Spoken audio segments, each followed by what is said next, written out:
Good afternoon. Welcome to the House Environment Committee. We are continuing testimony on S325 with the League of Cities and Towns. Welcome. Thank you. For the record, Josh Hanford, Vermont League of Cities and Towns. And I'm Samantha Sheehan, also from Vermont, the Vermont League of Cities and Towns. We do have some slides to run through, but just start out by thank you for having us in here. I know you've had several days of pretty intense testimony. A lot of it, you've heard a lot of perspectives. I appreciate that time that you've given to this.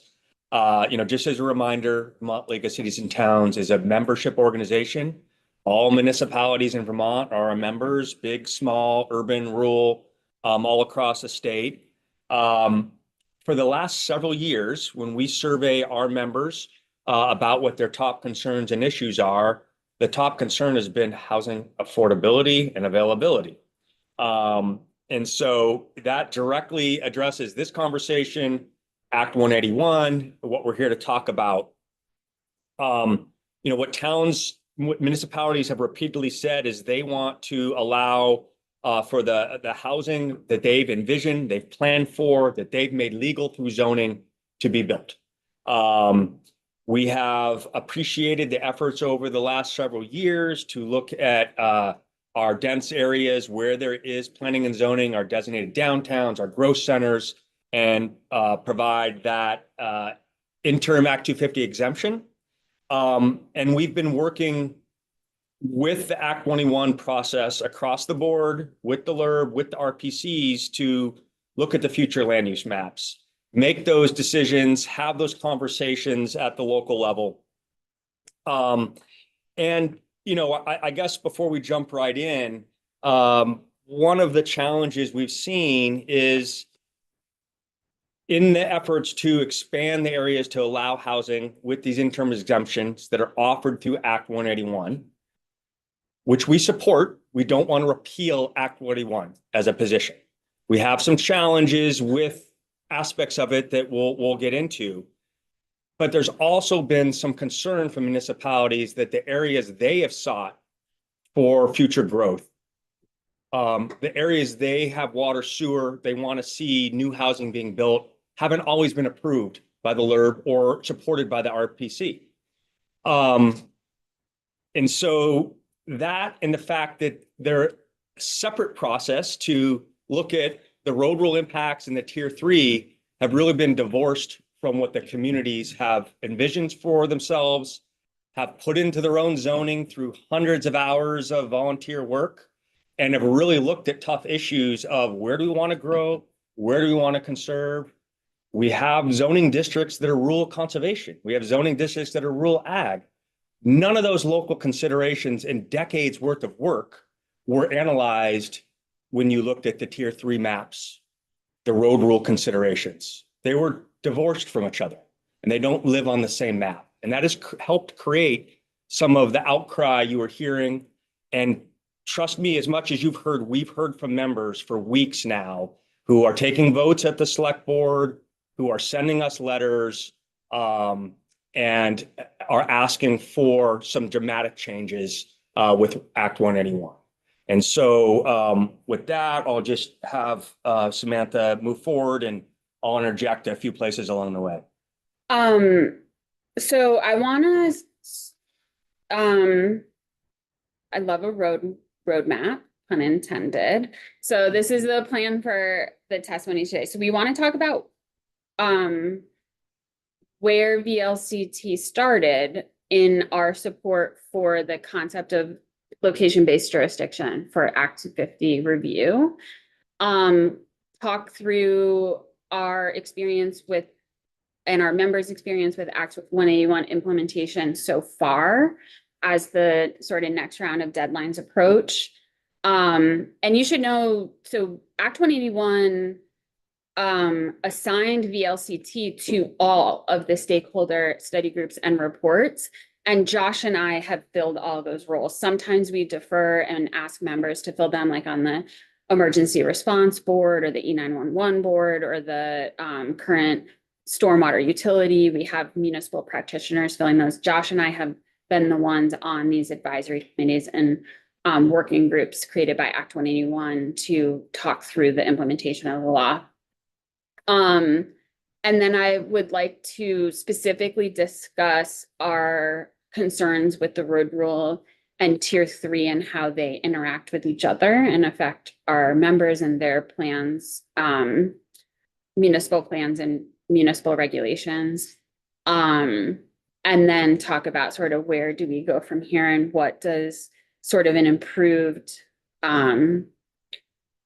policy that keeps the heart of Act 181 of location-based jurisdiction intact. So this is how VLCT comes to the problem. And so VLCT for a long while, definitely the whole time Josh was working in state government and the whole time I was working in municipal government, VLCT has held the position that we should end the duplicative permitting process. So where municipal standards and regulations are the same or better than the state standard or regulation, then the municipal regulation should be the one that a developer or property owner goes through.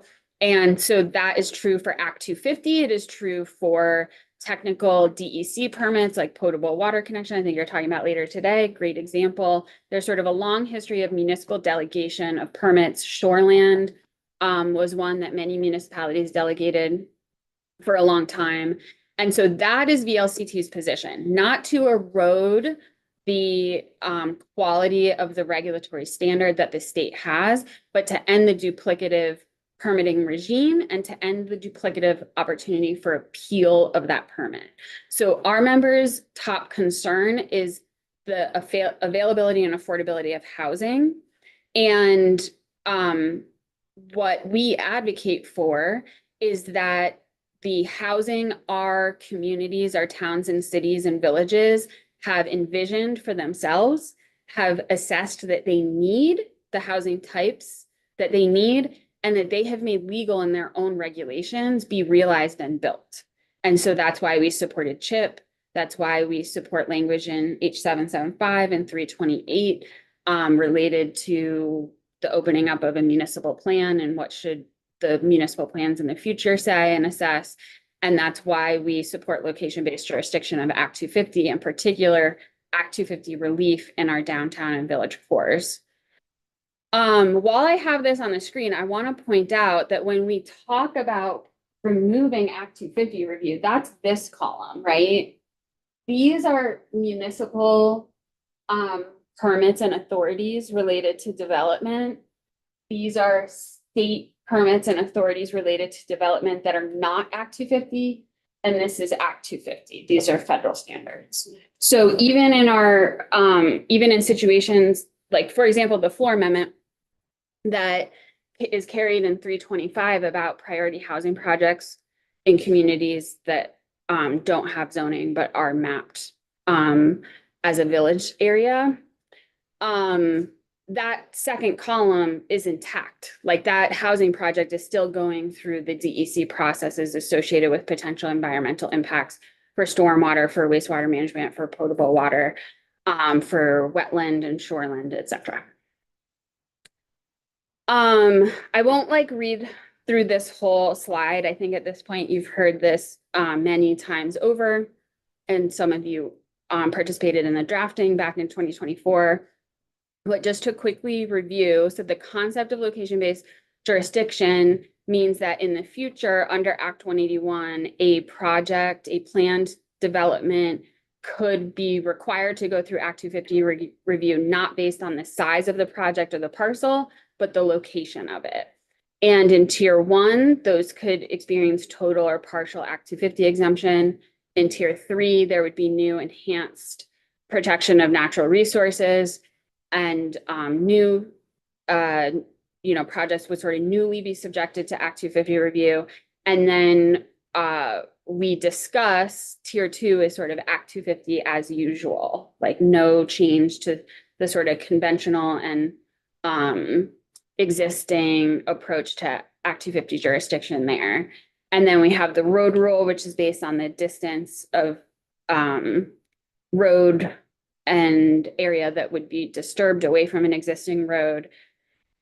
I want to point out that, so as Josh said, these processes have been divorced, or they are prescribed to be done separately from each other in Act 181 as it passed. And sometimes when you talk to your constituents or you hear testimony, you might hear a is Colchester in or out of tier 1? Is Colchester going to opt in? And so I think we've sort of discussed tier 1 as being a municipal choice or a municipal authority. It's important to understand that it is not. So the municipality must take a vote to seek tier 1 approval in order for that to happen. But Act 181 is really explicit. It says to become tier 1, the RPC shall demonstrate to the LURB that the area mapped meets the following criteria. So ultimately, the mapping is done by the RPC. The LURB tests the mapped area against what is in state law, required by state law to receive tier 1 approval. And then the LURB affirms the tier 1B status or not. It is not within the municipality cannot make or unmake a tier 1 area. The law is not differential to the municipal process. So this is a sample map. I wanted to start here of what it looks like in a when the process to create the future land use areas for tier 1 eligibility work well between the RPC and the municipality. So this is a community of Pittsford and Rutland County. Rutland County is the first regional map in line for LURB process and LURB approval. So it was the first map to go to the LURB and the first map to receive feedback from their member. And the areas with the red star are the 4 that are eligible for tier 1B. And Pittsford is fundamentally a tier 1B eligible community. They have professional staff. They have a 5-member select board. They have municipal zoning subdivision bylaw. They have floodplain hazard bylaw that meets the state standard. And they have water and sewer and suitable soils for other types of wastewater systems. And if they chose that, they could, in theory, receive tier 1B approval and really leverage the opportunities for new housing growth created by the Be Home Act, required by the Be Home Act and Act 181. And so this sort of pink donut, these 3 layers of pink here, this is what would be Pittsford's tier 1A eligible area. And you can see the town, do you remember, I think this, are they 24 square miles, something like that? It's a pretty large community. So the potential tier 1B eligible area is pretty discrete compared to the whole municipality. It's not going to be the whole town. And the only exemption would be for the up to 50 units of housing. And so this is the plan that the town of Pittsford worked on with their regional planning commission and brought forward to the LURB for approval. Before you leave that slide. Yeah. Let's talk for a second about that enterprise zone, which looks bigger than the planned growth area. Yeah, I can talk about that. The enterprise zones are not eligible for tier 1 status. We had this discussion with our RPC and my planning commission. There are areas where there may be some light industrial or commercial, but it's not suitable according to the LURB or the RPC to be eligible for Act 250 exemption for housing. So generally, what is that area? You said. So that area is the Vermont State Police Academy. Okay, but it's sort of light commercial or It's water and sewer, does it have? Doesn't have to. It doesn't have to, but it could, and it could be mixed commercial and light manufacturing is sort of a common type of enterprise zone that we see. But not dense. In Randolph, it's the Beanville Road area where there's some large properties, but there's also a few manufacturing properties on large open areas. But there isn't a walkable, pedestrian oriented, residential oriented development. Okay, thank I you. think there's actually one here on Route 2. If you're driving south into Montpelier, it would be on your right. And there's, Oh, excuse me, it's okay. What? it'd be like our industrial zone in Middlebury. Yeah, that could be, I think that would qualify as enterprise. But it Yeah, also doesn't have to be as developed as your industrial area in Middlebury. yeah. Okay, thank you. Yeah. And the other one that gets some confusion is the transition or infill, which is orange, which is also not eligible for 1A or B, not eligible for Act 250 exemption. But it's recognizing the fact that it's kind of an area where there is a transition between more developed areas that you see that neighborhood structure and more density and rural undeveloped areas. But it doesn't receive any benefits, either the lavender or the orange. Yeah. And the changes in 325 to Title 24 definitions that you heard Katie talk about earlier today before lunch, those all relate to one of these 4 FLUs with the red star. So those changes in S325 were brought forward by VAPTA. They're supported by VLCT. We provided feedback and testified in Senate Natural when they were discussed that we would like to see them pass. They would provide better deference to the municipal plan and a sort of tighter relationship to the municipal plan. I believe it was Representative North was discussing the sort of idea of new town centers and planned flood retreat for communities like Randolph, like Plainfield. You know, if you think of Waterbury Center, that's what we used to call a new town center. That would be eligible for a planned growth area. And the changes put forward in S325 to those definitions to remove the requirement to have a historic site would help that go forward and be eligible for the Tier 1B benefit. Another example in the Burlington district is Cambrian Rise.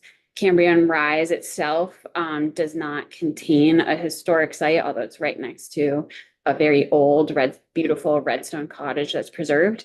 But in the original feedback sent to the Chittenden County RPC, Burlington sought downtown center designation for the Cambrian Rise development, the largest housing development in Vermont state history, the largest affordable housing development in Vermont state history, currently the tallest building in Vermont, and it was denied as not meeting the statutory definition. So I didn't actually really mean to even go there, but I'm glad we did. We find those Title 24 changes really critical to making Tier 1 work better and meet the real local needs of each community.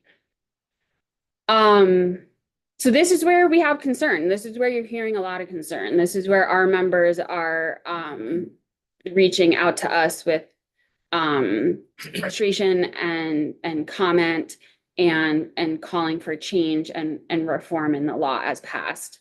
So again, I know you've heard this a lot, but I just want to like orient us sort of in fact and in the discussion about where the tension is between these new jurisdictional areas.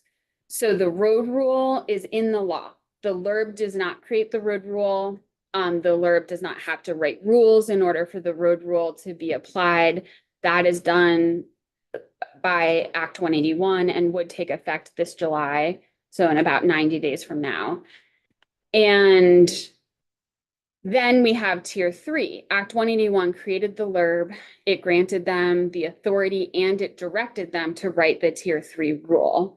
And it also asked the LURB to consider a number of specific natural resources for protection under the Tier 3 rule. But it did say that the LURB will write the rule, that the LURB will define development that would be subject to the rule, and that the rule would take effect in December 2026. So that's what Act 181 did. In its draft rule, draft 2 of the Tier 3 rule, the LURB put forward an approach to protecting habitat connectors by saying that where there is a road with 75% tree canopy on both sides of the road, that would be a habitat connector. The habitat connector would receive tier 3 protection. So what this did is that so what this picture is showing you, if you go back a slide, this road, Sugar Hollow Road, I'll point to it here, is right here. This is Sugar Hollow Road. So you can see in Pittsburgh's process, this has some conservation area, some rural general. The rural general, you can see these are existing homes and properties. Some are in agricultural use and some are not. And this is like a very old, and it is a municipal road. It's a town road. It's a public right of way.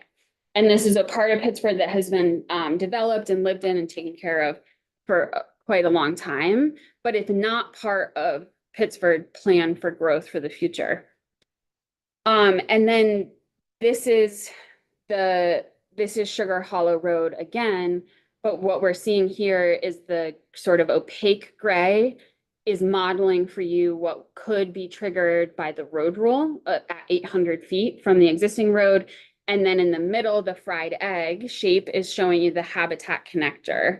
And so what we see here is a real sort of loss of opportunity for these existing homeowners and property owners to add infill housing, to make changes or improvements to their existing property without sort of tripping up or triggering this new Act 250 review requirement created by Tier 3.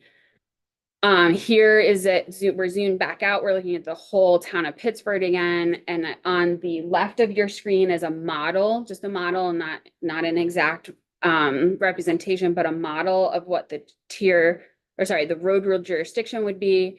And then on the right is again, the model, the LURBS model, based off of their draft 2 of the Tier 3 rule. And there is just not, I hope what you see here, I'll take like 2 seconds on each slide and just look at Pittsburgh, right? This is Pittsburgh's plan.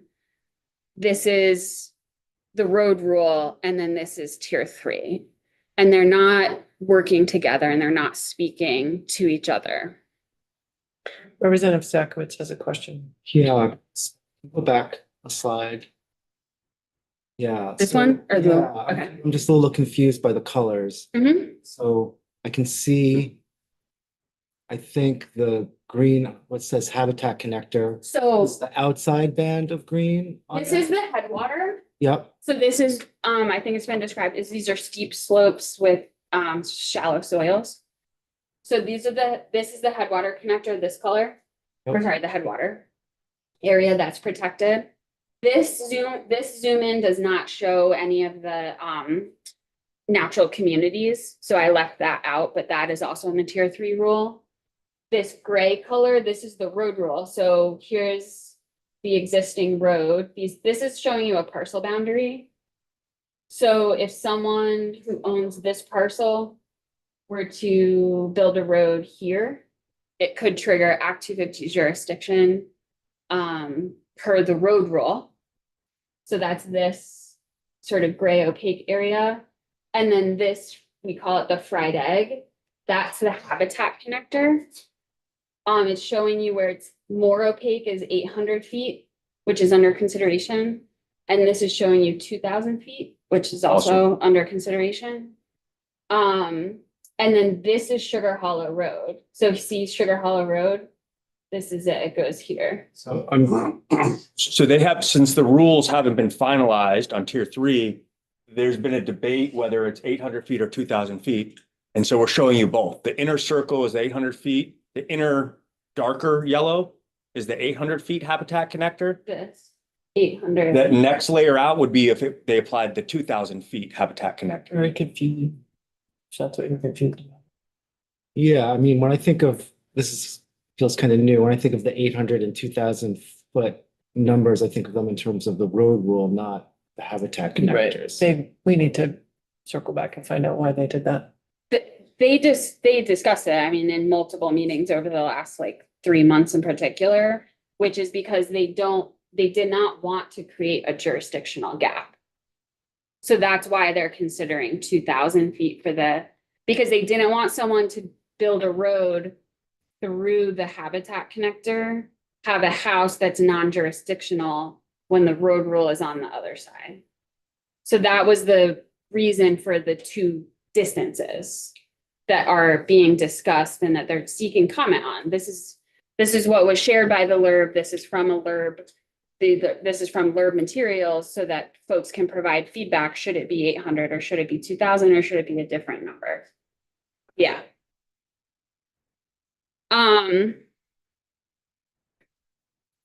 So this is why it's important. This is why we're talking about it. This is why we've been talking with our members about it for over a year. Under these regulatory conditions, tier 3 cannot reasonably meet our housing needs. One. Tier 2. Tier 2. 1, 2, or 3, 1. Right? Because you have the road rule, which seeks to protect the interior forest block from maybe, well, I'll use the word casual development, right? It would put development going in 800 feet or 2000 feet with a driveway through Act 250 review as a mechanism to prevent forest fragmentation and to protect the interior forest block. Then in between that, you have a municipal road or a state highway. And then the tier 3 rule calls out a habitat connector and creates the same location-based Act 250 jurisdiction in between what would cover and protect the forest block. That is what would have been tier 2. That is what would have been left out of the tier 1A, tier 1B area future plan for growth. And these are mostly privately, so let me continue because we have more data about this. So according to the RPCs and VAPTA, the current estimates based off of the maps that exist for draft tier 1 eligible area, all tier 1 eligible areas statewide would be just over 2% of the land area of Vermont. That would range significantly. So Chittenden County would have the most eligible area at 11%, and NEK would have the least at less than 0.5% throughout the NEK. And again, that's not what would be tier 1B, that's what would be eligible. And then each community has an option to opt in or opt out. So ultimately, if we stay on the path we're on, if we don't accept these Title 24 changes in S3 2025, and if we don't do more in the future to sort of leverage, incentivize, promote, and ease the path of tier 1 communities, then what really would be Act 250 exempt for the purpose of housing in the future would be far less than 2%. It's like, that's just true. And then in tier 3, looking at the draft rule, the LURB says that tier 3 would cover between 4.5% and 8% of the total land area of the state. So no matter what, tier 3 would be 2 times or 4 times larger than the tier 1 area. We have new data that was provided by the state's Center for Geographic Information, and they looked at the draft from the LURB, and they looked at the existing jurisdictional trigger for elevation, and they deduplicated those and pulled the parcels that would have triggered both out, and so they were only counted once. And then they looked at the temporary exclusion areas and the likely tier 1 areas for the future, and they removed those.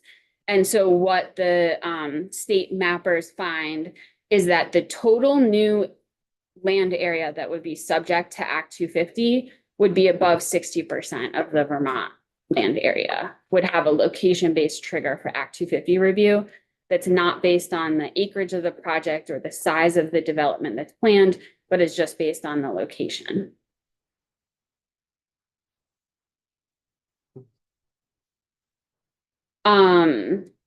So where do we go from here?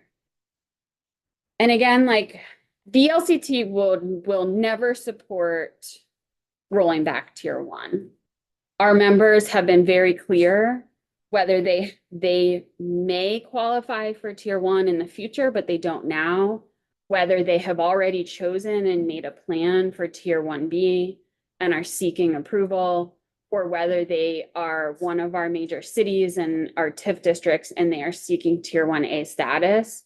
Our membership has been really clear that these are critical housing opportunities. And as I said, we come to this discussion really years ago, long before Josh and I worked for VLCT, with a goal to remove the duplicative permitting processes of a comprehensive zoning permit, municipal technical water and sewer permits, building energy, et cetera, and then full duplication of that at the state level.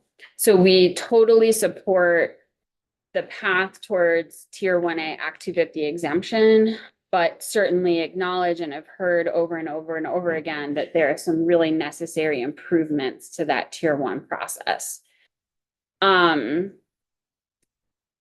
When I reflect on the conversations we've had and the trainings and the events that we've had with municipal members about Act 181 and all the testimony that we've heard throughout the legislative session, I definitely think we went wrong when Act 181 chose to separate the future land use planning for growth and the future land use planning for conservation. And in doing so, really left our time-honored statutory local processes that are led by citizen planners out of both conversations. So I think moving forward, what good process and good outcomes looks like is putting those back together. Our municipal planners are really sophisticated conservation planners. Like, they really are. They use like real, true, ground truth data. They hold the land records. And we have to trust them and let them exercise their authority that they've held for decades and decades. They're also the place that you go. You know, we were talking to planning and zoning officials for over a year about Act 181 and asking what questions they need and what they need from the LURB to be successful and how we should shape our policy going into the legislative session. And it was not really a policy-driven debate that we were having. It was just like how can we help you comply with the law? And then Vermonters went to their planning commissions with their concerns as Vermont landowners and renters and families. And that's when we started hearing a real policy debate happening at the local level about Act 181, because your town planning commission is the known place where you go to make local decisions about land use. So as soon as someone saw on television or they heard through a VNRC newsletter or whatever, about what Act 181 was and what it might mean for their own property and for their own financial planning and for their own plan for their family, the place where they went with that was to their town hall. And that's because that's where they should go, right? Yeah, I wanted to add, Samantha mentioned we were on the stakeholder groups, the working groups, the LURB had. I was on the tier 3 working group. Samantha was on the appeals working group. I'm also on the Criterion 8C working group. And, you know, it was very clear that we were just there to advise. There's no role for these working group members to actually force the LURB to take our consensus. There's, matter of fact, plenty of records that the very first meeting on the tier 3 working group was shocked at sort of what the proposal was for the habitat connectors and provided substantial feedback. And there's notes from that meeting that show that the Alex Weinhagen running that incorporated that and said, I've heard this. My recommendation would be to allow a single family home to build, to back off. But then the next meeting, we started back over here. That was rejected by the rest of the LURB members because the stakeholders aren't participants in that. We were just there to give our voice, but the voice didn't need to be heard. You weren't participants in which part? The LURB rulemaking. The LURB rulemaking. We were a working group to offer our thoughts, but there was no obligation, advisory only. There was no obligation for LURB to take what we said under advisement. And so you guys made a recommendation to Alex, who was the head, And then he took it back to the board, is what you're saying? And at the board level, they didn't take. Correct. Advice. It's the July meeting, if anyone wants to watch it. I watched all the meetings and participated in a couple, but Josh was our appointee. The first consensus recommendation was to allow an exemption for development under 15,000 square feet. And that figure was reached by looking at a single home plus a garage plus a yard and a septic and something I'm forgetting. And the LURB sort of unilaterally dismissed that, and it was brought down to 200 square feet. Also, it was added, a lot of people don't realize this, but this is in the draft rule that's like, it's linked in this PowerPoint, so you can read it if you think you can't believe me. It would not exempt utilities or transportation infrastructure, including municipal roads and ditching, if the area impacted is 50 feet off of what's already there. So in these sort of in the more than 300 acres of mapped habitat connector, that is only state highways and class 1 and 2 roads. 100,000. Yeah, what did I say? 300. 300,000 acres, 300,000 acres, 20,000 parcels of habitat connector, just habitat connector. Potentially, without legislative intervention, this is why it's really important and urgent for us to be here, and we appreciate it so much. Telephone poles would need an Act 250 review. The deployment of fiber infrastructure could need Act 250 review. These receive state permits. The replacement of an existing septic in an existing home, if that homeowner lives in the habitat connector, under draft number 2, would require Act 250 review. So you could, yeah. So I understand this is draft material, but it's what we have to react to and to understand. And I think it's important for you to understand it as well. And so it's not just about, would the hills of Pittsford have 50 units of housing? That's not Pittsford plan anyway. They didn't make that legal at the town level. But there are 50 homes on that road. And if those folks add an ADU, add a garage with an apartment for a parent, just replace the septic they have, they could be subjected to Act 250 review for doing that. And there was multiple meetings we've had with our members and others that thought the habitat connectors being on roads, we were wrong, the interpretation. Many They thought times. we were confused. And so you have to pull up the map, and then this is what is being selected. This is what a habitat connector means. It means a road with forest on each side. And some of these roads are state highways. Some of them are town roads with 50-mile-an-hour speed limits. They are not the places you would think. I understand we're concerned about habitat crossing those roads, but that was the choice of the LURB to apply a habitat connector in that way based on data and information they had, at the same time receiving considerable pushback from the stakeholders that this was not going to work and was too much and was too intrusive into thousands of Vermonters' properties, and that there should be a change of course or some ask to do that. Hence the extension of the road rule in the Tier 3 that came out of the Senate. Back when we developed policies this summer to come into the legislative session with our members and seeing this rule, that was our position. We have to delay this. This can't go into effect. As you can imagine, over the last several months, that position has changed. There are calls for a delay will do nothing other than continue this uncertainty and ambiguity and sort of trust that feels broken. So that's no longer acceptable position for us. We're also asking for the road rule in Tier 3 to be repealed. Now, understanding that maybe we should still look at what they were trying to address from a conservation standpoint, but start that process over. I think you've heard from some other witnesses that the regions of the state are different. You know, we have some bottom-up conservation planning at the local level, conservation districts. You know, we have zoning that looks at rural conservation, floodplain. There are some work that could be a basis for some of this. There's also considerable permanently conserved land in many of these corridors, whether it's private with development rights sold, whether it's national forest, state forest. There could be a way to look at what we're already doing to protect these critical areas, the habitat, the common goals that Vermonters have, and start there first. And that could be a direction that could keep this work going, the critical work, but not continue this path that is sowing this mistrust and this concern where we are now.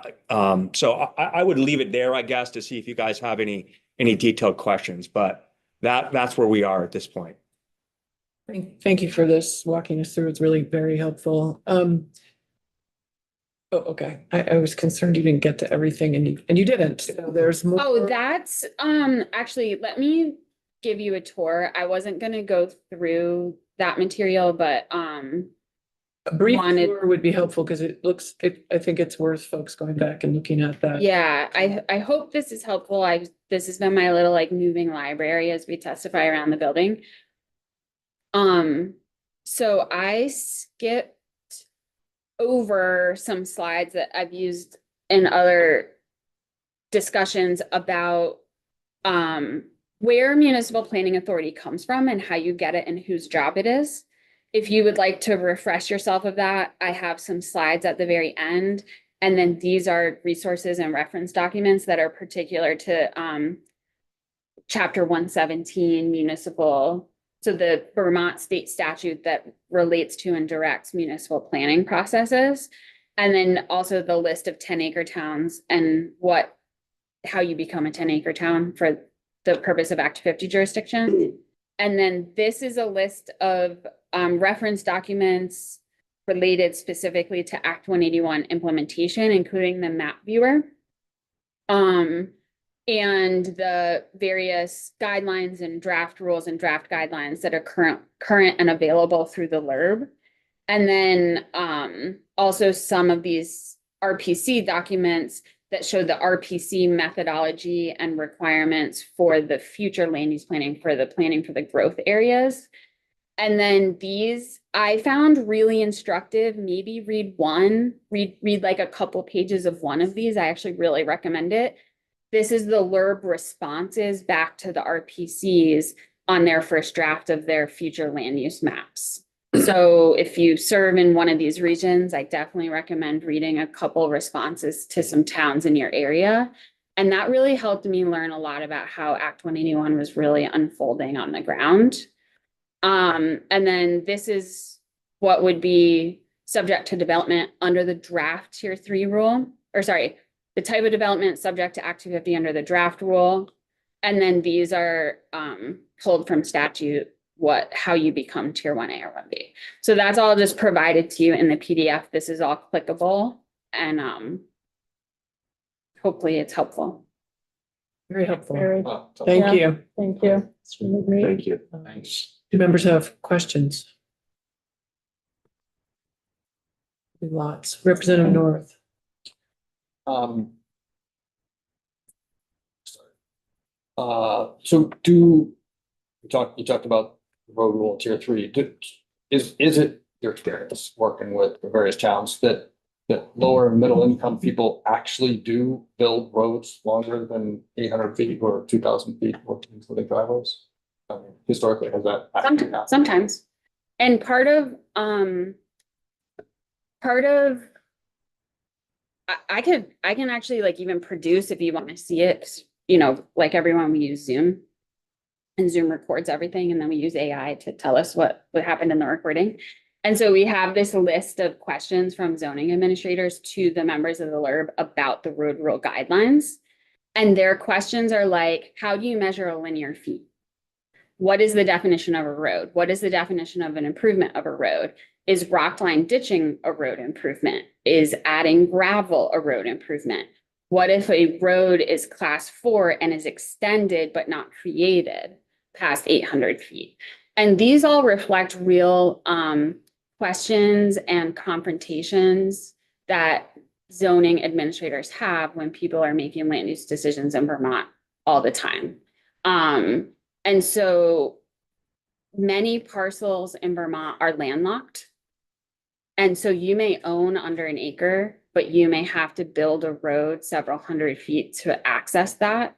A lot of times those landlocked parcels, there's one behind me, I have an easement on a driveway easement. On my deed is encumbered by a driveway easement to a landlocked property. As many Vermonters deeds are encumbered because those are often an organically affordable property to access or are the result of subdivision, inheritance, tax sale, conservation. Sometimes these sort of abandoned interior parcels are the result of subdivision for the purpose of conservation and easement for working lands uses. And then something sort of gets left behind and left out of the conservation plan, but could be used to build a house on. So I take your point. It's expensive to build a road. My point was just, does it Yeah. actually happen? Yeah. We're even arguing about or for something that's. It happens in both ways. you Yeah, it know. happens both ways. Wealthy people build homes to where the best, most desirable place to build them is. Less wealthy people build a road to build the house they can afford where they are allowed to build it. And both plans result sometimes in a long road. Yeah. And given your interaction with through this whole process, what's your understanding of how the tier 3 maps came into existence? What was the source basis of them? The most controversial being the habitat connectors was based on data that Fish and Wildlife provided of aerial imagery, GIS imagery of forested landscapes. To sum it up, as far as a technical review of did those areas have habitat that's crossing it? Is there endangered habitat in that area? Is there a lack of movement? We didn't discuss whether those habitat areas along every road where it had 75% tree cover on either side had a prioritization to them. They all were caught up in that the way they were developed. I remember having comments the very first meeting of where I live. I see my area has no habitat connectors. I happen to live in a more agricultural center, Randolph Center. Although I see lots of habitat connectors. There's a brook down behind my house and it's forested on either side. It's got a great riparian buffer. It's a massive habitat connector. All you have to do is walk down there in the winter and see but that wasn't a habitat connector. And so I'm not an ecologist, a scientist, but someone that spends a lot of time outdoors, questions some of the theories behind it just from my own experience. And knowing that we also have, riparian buffer. Before you go any further though, so it's all based on imagery of particular couples, particular rules. Forested 75% along the road where there's forest on either side. And Where did that come from? it's a connectivity block from the Vermont Conservation There District. has to be other forest beyond that. Yeah. Yeah. So can I show you this? But Who proposed? Where did that come from? Here's mine. I'm not going to defend, I don't agree with how it was produced or why it was produced. I think that if we wanted to have connectivity for critical habitat, we could have looked at other ways to accomplish that, such as riparian buffers. Yeah, So this, yeah. so this is one place. This is online. You can find Yeah. it. It's on a tier 3 page. So on this column, if I scroll, I'm happy to submit this to Kat too, so you have it. So on this column, this is what Act 181 says the LURB has to look at and make a plan for in tier 3. So Act 181 lists these and says the LURB, you have to understand these and whether or not they should be protected by tier 3. They don't have flexibility in that. And then this is their original gap analysis that my understanding was done primarily with A&R Fish and Wildlife. and Fish and Wildlife. Yeah. So you could read through this. I'm not going to read the spreadsheet, but it tells you to the extent that Vermont has a process or a lack of process to protect this, how big it is, where these places and resources are located. And so then this analysis predates the tier 3 working group. they discussed this and other concerns, resources and tools. They made a recommendation that was brought to the LURB, and then the LURB made the tier 3 Yeah, rule. yeah. So it's another simple answer is there was dozen or more criteria that we considered at one of our first few working groups. And we went through each of those and determined if there already was a permit or a protection regime in place. And if there were, decided we didn't need to capture it in the tier 3. And what was left was habitat connectors, natural communities, and headwater streams. The yellow one. Because there wasn't an existing perfectly aligned state permit that already protected that. There are, class 1, class 2 streams that have protection, but headwater streams, since they're not streams, they're wet ground on steep slopes, that was added. And then the habitat connectors as a natural resource area that had its own special protection didn't exist yet, so it was required to be added. That helps. That does help.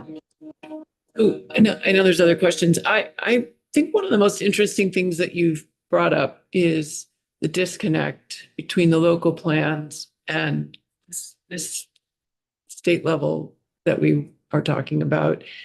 And I don't know if you're prepared today to make ideas or recommendations for that, improving that or connecting those, but I'm really interested in following through on that with you. That would be really helpful. Yeah, no, I appreciate that. That's been one of the most frustrating parts when we talk about this is hearing communities talk about their future land use maps and, feeling good about the work they did and Excited. understanding and excited. And then they realize that map doesn't contain the future proposed restrictions. And would they have made different choices? Would they have tried to have their tier 1 area be bigger if they would have saw it all on one map? Like when you go traveling or exploring, you don't have 2 different maps. You try to have all of your factors on one map.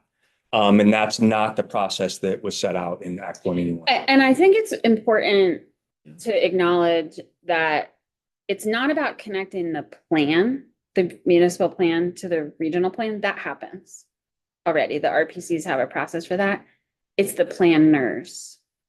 It's the citizen planners who have worked with their community for years to have really hard, sometimes very controversial community discussions to reach consensus and make a really slow, deliberate path towards what their what that consensus is. Is it, in my community, we are going through a process for planning for housing. And we learned, there's a big need. This was not on my bingo card. I live in Hancock. There's 300-ish people, 147 residential parcels, and one bedroom and studio apartments is what we found is just not available anywhere near Hancock, and that we really have a need to build.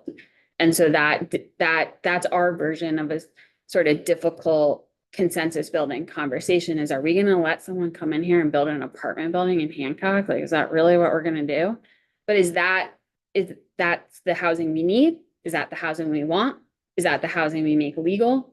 That's what VLCT is here to advocate for happening. So I know did you have a question, Representative Labor? Also, Michael just walked in the room. We're running quite far behind. Are you still going to be able to? I think we'll Here every day. You'll be able to testify after this if we talk to Michael tomorrow, for example. Yeah, I've got all day tomorrow. Okay, great. Sorry. All right. Thank you. Great to see you, Michael. We do need to wind this down, but there's a few more questions. Representative Labor. Thank you, Chair. I don't know who to direct this one to. I sat on the select board in town of Morgan. And when the maps came out, a few individuals came in and said, who designed this? This mapping, this border, somewhere near accurate, according to my survey map. And so I guess my question is, during the mapping exercises, were there any boots on the ground? Sorry, can you say the town again? Morgan. Morgan?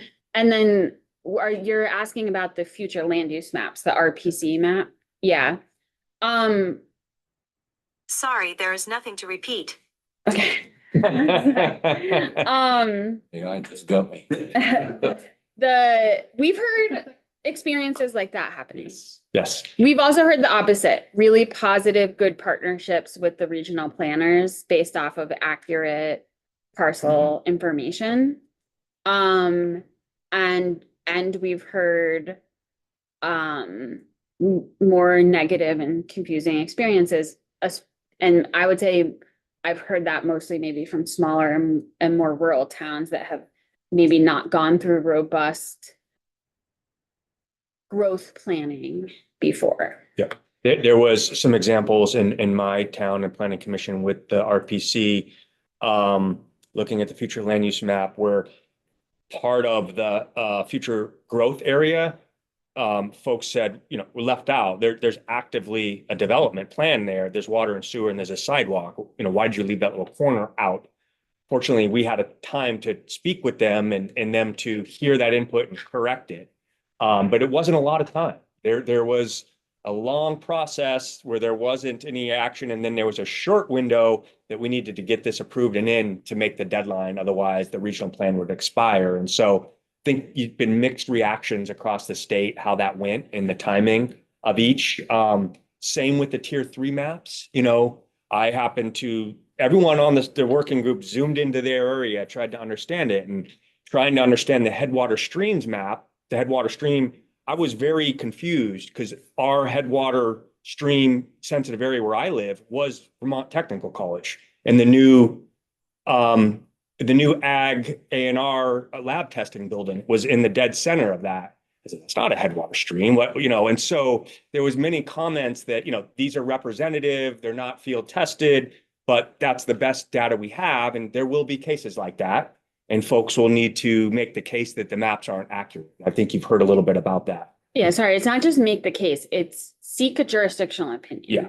And so we've raised this, our members have raised it, reported to us. I've been in meetings and I've observed this conversation with the LURB. That's pretty consistently the answer. Like, we know there's anomalies in the map. They're not a regulatory tool. The property owner would have to seek a jurisdictional opinion if they think they should be left out of the tier 3 rule. I don't find that acceptable. I think if we're going to apply such a serious regulatory such a robust regulatory standard to someone's property post-development, like these are already developed homes, businesses, and communities.